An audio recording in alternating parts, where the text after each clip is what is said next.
Imagine walking down a busy street. The wind is cold. The headlines on the digital billboards are flashing red. You reach into your pocket and feel a single folded bill. It's not just paper. It's the first $1,000 you've ever truly kept. For most people, that 1,000 is a miracle. For others, it's a target. Between the rising cost of eggs and the chaos in the news, there is a quiet war being fought against your savings. Most people will lose this war because they try to be investors before they are protectors. They want the 10x return, but they end up back at 0. Today, we aren't looking for a moonshot.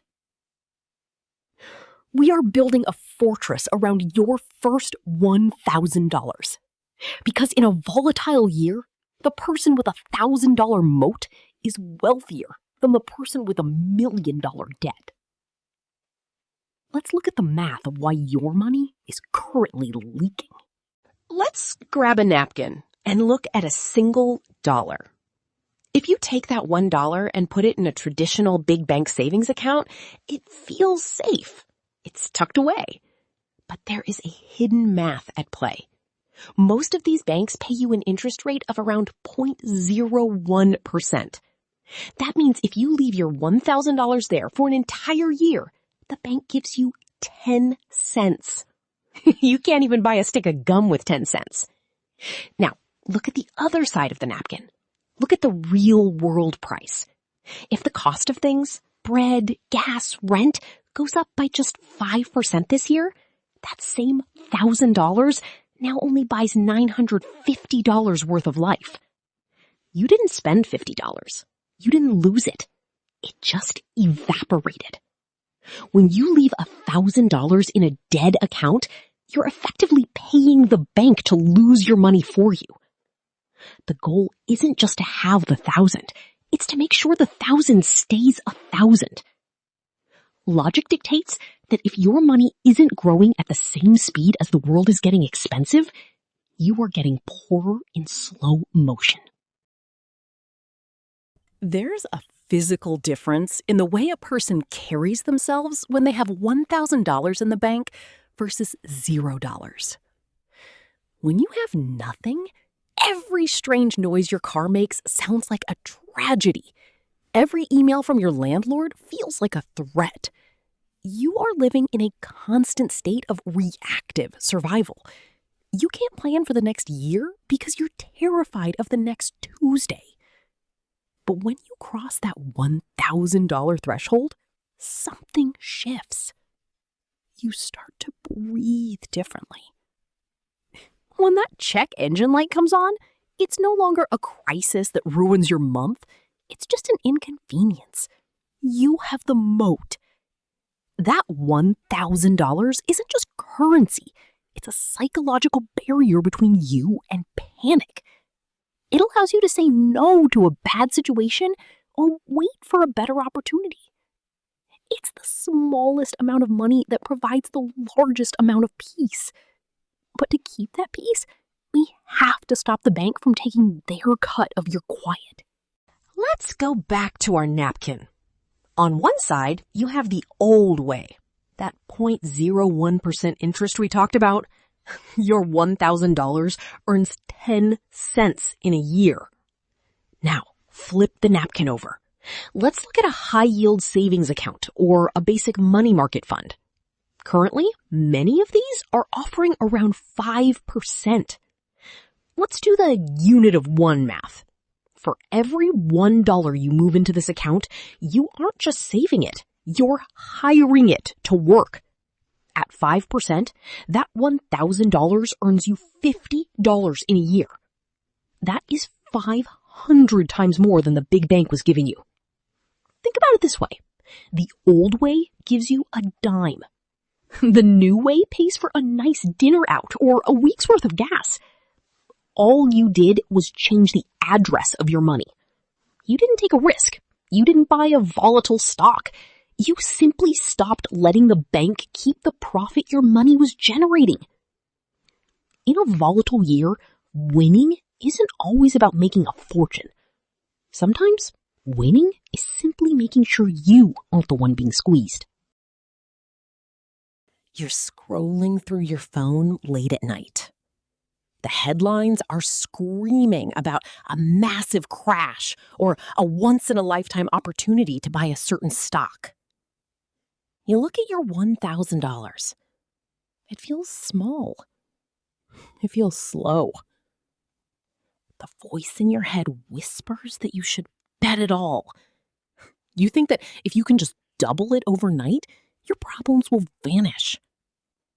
This is the trap. Most people treat their first $1,000 like a lottery ticket instead of a foundation.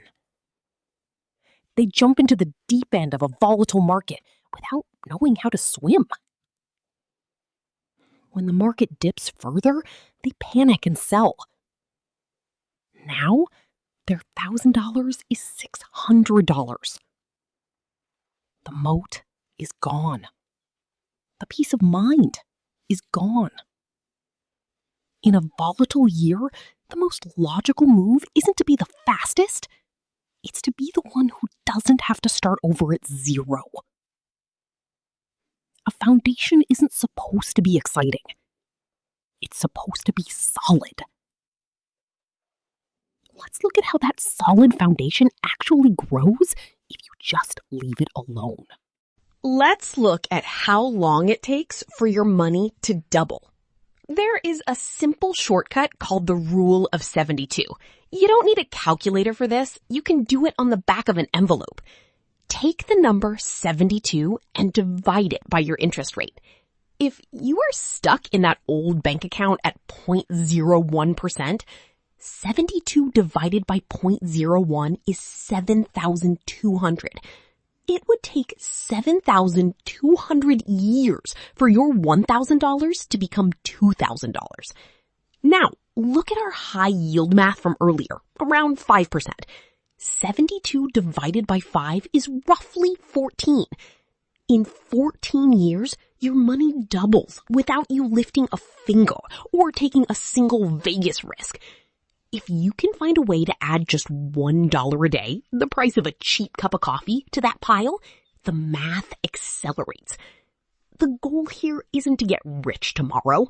The goal is to prove to yourself that math is more reliable than luck.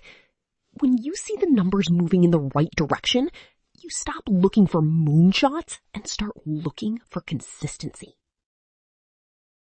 There is a specific kind of silence that comes with financial security.